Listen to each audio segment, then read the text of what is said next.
هل الكورة قضية حياة؟ الإجابة قولا واحدا لا. وأي رياضة، مش الكورة بس، رياضة تنس، سباحة، يد، طايرة، جري، كل الرياضيات هي نوع من أنواع الترفيه، نوع من أنواع التخفيف عن النفس وضغوط الحياة، ولكن هي في الآخر أو شيء صحي بقى للجسم أيا كان، لكن في الآخر هي مش قضية حياة. وده اللي احنا كنا بنقوله وبنأكد عليه، واللي كنت دايما بقوله، ان احنا لما بنطلع نتكلم اهلي او زمالك او منتخب، انا في الاخر مش بتكلم في قضيه، احنا بنتكلم في شيء ترفيهي، شيء من اجل الهزار والترفيه والضحك والتحفيل. كنت حتى بلوم على الناس اللي بتخرج الامور بره الموضوع ده، وتلاقي واحد داخل ممكن يشتمك او يغلط فيك او يشيل ذنب او يعمل، وكنت اقول ان الموضوع مش مستاهل ان انت مثلا تدخل تشتمني او تشيل ذنب عشان خاطر الزمالك، لان في الاخر انا اسف يعني مع احترامي، ده تخطى مرحله التفاهه. لان انت في الاخر يعني الزمالك هيعمل لك ايه يوم القيامه وانت واقف قدام ربنا وبتقول له اصل انا دخلت شتمت ده بامه او بابوه عشان هو كان بيتريق او مش عاجبه اللي بيحصل في الزمالك؟ فساعتها لا الزمالك هينفعك ولا انا هنفعك ولا الكوره هتنفعك. ده شيء ما فيهوش خلاف.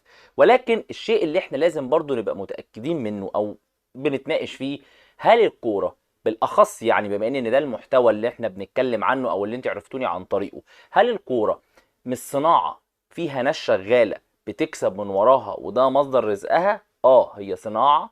لعيبة الكورة ده مصدر رزقها، الاعلاميين ده مصدر، الرياضيين، الصحفيين، هي صناعة وفي العالم كله الناس بتكسب من وراه. هل هي مصدر دخل لناس كتير؟ اه، هي مصدر دخل لناس كتير، هي ده شغلهم. زيها زي اي حاجة. الحاجة دي ممكن تكون زي الناس اللي عندها شركات وبزنس، زي المؤسسات اللي بتشتغل في ايا كان بقى، شركات سكر، مصانع، شركات تجارة، شركات تصدير، هي مصدر رزق ودخل المجموعة من الناس زيها زي اي حاجة تانية. ده بالنسبة للكورة. طب هل هي الكورة ليها تأثيرها؟ اه طبعا، لان هي كرياضة وشيء عالمي، في ناس ليها تأثير، القوة الناعمة زي ما بنقول، زيها زي التمثيل، زي الأغاني. النجوم لما بيتعرفوا بيبقى عندهم متابعين طبعا بعد وجود السوشيال ميديا وتأثر الناس بيهم، فدورهم المجتمعي بقى مؤثر وبقى ليه دور. واكبر دليل على كده شركات الاعلانات. شركات الاعلانات لما بتروح تجيب سين او صاد في الغنى او التمثيل او الكوره او ايا كانت الرياضه او ايا كان المحتوى الترفيهي، حط ما بين قوسين الترفيهي اللي هو مصدر دخل ناس كتير، تمام؟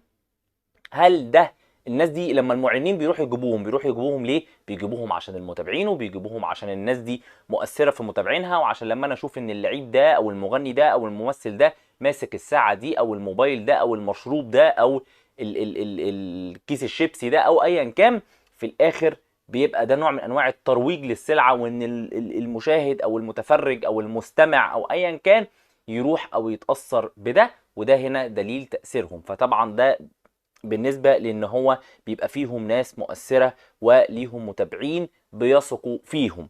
طيب، نيجي بقى للحتة المهمة واللي هي اساس، عشان انت عايز تقولي انت عايز توصل لايه في الاخر. عايز بس اوصل معاك زي ما احنا اتفقنا على الحاجات الاولانية دي. تعال اقول لك ان صناعة المحتوى او الناس اللي بتقدم محتوى، هل الناس اللي بتقدم محتوى دي حاليا ما اصبحتش ان هي بقى فيها جزء كبير ان هي مصدر دخل ووظيفة؟ اه، هي مصدر دخل ووظيفة لناس كتير. في ناس كتير بتعمل الحوار وهو ده مصدر دخله الوحيد. وانا بتكلم على صناعة المحتوى اللي بيطلع يتكلم. طب احنا قلنا بنخص بالذات الكورة او الرياضة يعني. طيب هل صناعة المحتوى او الرياضة في ناس بتطلع تعمل صناعة محتوى وفيديو ويطلع يقول فيه آراءه او افكاره او ما بيكسبش من وراه؟ لا، في ناس ده مصدر دخلها ومصدر رزقها الوحيد. طيب في ناس بتكسب منه؟ اه. طيب هل في ناس ما بتكسبش منه وده مش مصدر رزق ليها؟ اه. طب هل في ناس ده يعني جزء بسيط فيه، يعني بيطلع له حاجة بسيطة بتبقى مصدر، يعني تقدر تقول كده نقطة بتيجي في بحر جنب مصدر رزقه؟ برضو اه. طيب لما انت تيجي يكون في قضيه زي القضيه اللي كلنا عارفينها وبنتكلم عنها، وانت تيجي تطالب الناس ان انتوا بتتكلموا في تفاهه وبتتكلموا في مش عارف مين، وهل ده وقته؟ طبيعي هو مش وقته. طبيعي هو مش وقته. ليه؟ لان الكوره هي مجال ترفيهي.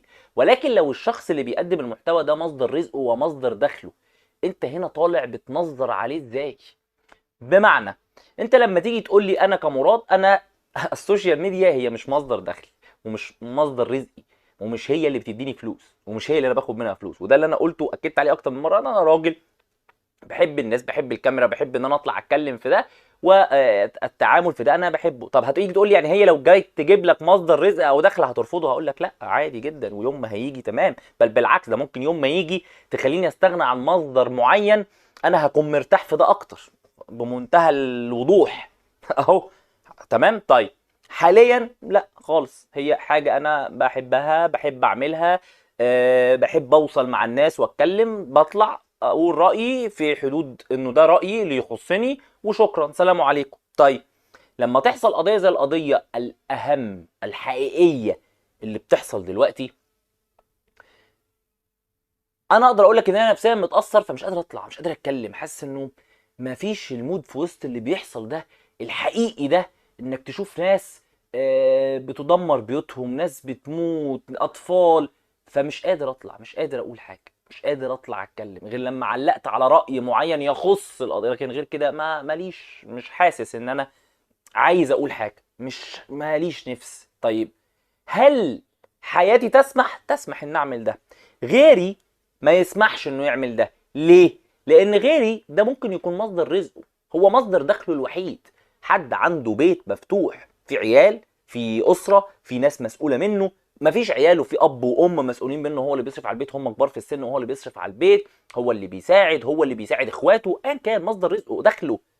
فتلاقي الناس بتنظر، هو ده وقته، هي ناقصه تفاهه، هو انتوا طالعين تتكلموا يا جماعه، احنا ليه بننظر على بعض؟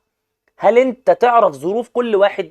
والسؤال الاهم، هل اللي بيقول انت ليه طالع تتكلم في الكوره انتوا تافهين، هل هو بقى النهارده وهو بينظر على اللي بيعمل كده ده ما طلعش راح شغله الصبح؟ يعني انت قررت ان انت مش هتروح شغلك الصبح وهتقعد في البيت تدعي وتصلي بس للقضيه الحقيقيه اللي موجوده دلوقتي؟ لا، هتروح شغلك وهتجيب تاخد مرتبك وهتجيب اكل وهتقعد تاكل وتشرب وهتبقى متضايق وزعلان وبتدعي، محدش يقدر يدخل في نواياك، وده امر طبيعي وكلنا بنعمل كده. هل انا ما بروحش يعني بقول لك مش قادر اطلع اعمل فيديو لان انا شايف انه انا في الاخر مش قادر مالي.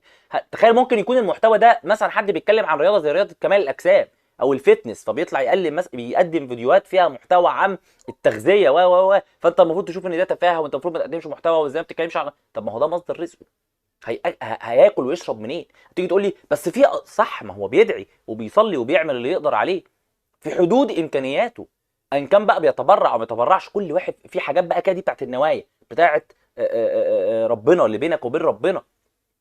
ففكره التنظير يا جماعه الموضوع صعب، القضيه اللي احنا فيها والوضع اللي الناس فيه والحاله النفسيه اللي الناس فيها، اللي الكل يعلم ان الكل حزين وزعلان وكل واحد بيعبر عن ده بطريقته، ان كان حد بيفضل يكتب ليل ونهار، حد ما بيقدرش مش قادر يطلع يتكلم اصلا فما بيطلعش، حد، ولكن في الاخر ده لا يمنع ان الكل في الاخر لا بيروح شغله وبيشوف شغله. فما تلومش اللي مصدر رزقه صادف ان هو يكون بيقدم المحتوى ده، يكون بيقدم المحتوى ده. انا زي ما بقول لك اهو، هل لعبت الكوره والماتشات وقفت؟ طب ما هو لعبت الكوره امبارح، انت مصر كانت بتلعب المنتخب، طب ما هو ده مصدر رزقهم، مش هيلعبوا؟ هل لعيبه الاهلي مش هتلعب؟ هل لعيبه الزمالك مش هتلعب؟ اي لعيبه ايا كان في اي حته في العالم. هل الشركات والمصانع في مصر قفلت؟ طب ما الناس كلها بتروح شغلها، كل الناس دي بتروح شغلها وكل الناس دي فانت شايف ان شغلانتك انت لا ده عادي، لكن هو اللي بيقدم المحتوى ده بيقدم شغلانه هو ممكن يستغنى عنها. طب ما هو ممكن يستغنى عنها ازاي وهي مصدر رزقه او مصدر دخله؟ وانا هنا زي ما بقول لك بتكلم على اللي فعلا ما يقدرش يستغنى عن ده، هو ما عندوش اوبشن الاختيار، ما عندوش اوبشن ان هو يكون نفسيا مش قادر ومش طايق وملوش نفس وحزين، بس هو ده مصدر رزقه، فهيقوم يصور، هيقوم يصور، هيقوم يسجل. زي ما بنصحى الصبح ببقى مش قادر ومش طايق انزل الشارع واقوم اروح الشغل، ماليش نفس، ماليش، حاسس ان اللي بيحصل ده في وسط الاحداث في وسط الناس اللي بتموت زي ما بنقول صعب جدا، بس غصب عني هقوم وانا يعني زي ما بيقولوا كده، يعني مش عايز اقولها لكم بس بالجزمه هتقوم تنزل تروح شغلك، عشان في بيت وفي عيال وفي اهالي وفي ناس في ناس مسؤوله. هتجيب منين؟ هتجيب منين عشان تعرف تصلي وتدعي للقضيه الحقيقيه؟ فبلاش بس يا جماعه ارجوكم، بلاش تنظير، بلاش تخشوا في نوايا الناس، وبلاش ادعاء المثاليه. ده مش معناه ان انت لو قادر تعمل كده تلوم اللي مش قادر يعمل كده. كل واحد له ظروفه وكل الناس بتقوم تروح شغلها، والقضيه دي محتاجه ان انت تدعي وتساند وتدعم، لكن زي ما انت في الاخر بتروح شغلك سيب اللي بيقدم محتوى يقدمه بالشكل اللي يناسب ظروفه، والنوايا عند ربنا مش عند البشر. فارجوكم الحياه مش مستحمله الدخول في نوايا بعض. وزي ما بقول وانا بوضح، على فكره انا مش طالع بتكلم على مراد، لان انا زي ما بقول لك، انت لو بصيت انا طول الفتره اللي فاتت دي طلعت حلقه او اتنين، فمش قصتي. والموضوع على فكره الناس ما هاجمتنيش انا، لكن انا شايف ان الناس بتهاجم ناس تانية ممكن يكون ده مش ذنبهم. فبدل ما انت مركز في انك تهاجم اللي بيقدم محتوى ايا كان بقى، هو كوره ولا تغذيه ولا تنميه بشريه، ايا كان نوعه، انت ما تعرفش ظروف الناس، انت ما تتكلمش في مصدر دخل ورزق الناس. زي ما حدش ما يقدر يقول لك طب انت بتنزل تروح شركتك الصبح او شغلك او وظيفتك ليه، انت كمان بطلها وهو يبطل المحتوى. فهل القضيه الفلسطينيه بقى محتاجه منك ده اساسا؟ يعني هو ده؟ لا، مش محتاجه منك ده. فالكون الناس كلها بتروح شغلها وبتشتغل عشان تاخد مصدر رزقها، وبعدين بتدعي وتساعد باللي تقدر عليه، ان كان بكلمه، ان كان ببوست، ان كان بفلوس، ان كان بموقف. كل ده في الاخر ربنا اللي هيحاسب الناس على نواياها. فارجوكم رفقا ببعض، الحاله مش مستحمله خالص. واتمنى ان الفيديو ده في الاخر ما الاقيش الناس بترد عليا في الكومنتات وهيتحول اهلي وزمالك زي فيديو محمد صلاح، لان للاسف للاسف للاسف الله يكون في عون الناس اللي عقلها مصور لها ان كل حاجه ممكن تتحول اهلي وزمالك، او بالاخص زمالك، لان دي ناس الله يكون في عونكم، الله يعينكم على عقولكم، ان في الموقف اللي احنا كلنا فيه ده وانت تكون جاي بتقول لي اصل محمد صلاح، اصل الزمالك، اصله لو كان اهلاوي، اصل الزمالك مش عارف مين. بجد الله يكون في عونكم، الله يكون في عونكم ويعينكم على عقولكم. الحمد لله على نعمه العقل. شكرا ليكم وشكرا لمتابعتكم، وان شاء الله باذن الله اشوفكم في حلقه جديده من المشجع. سلام.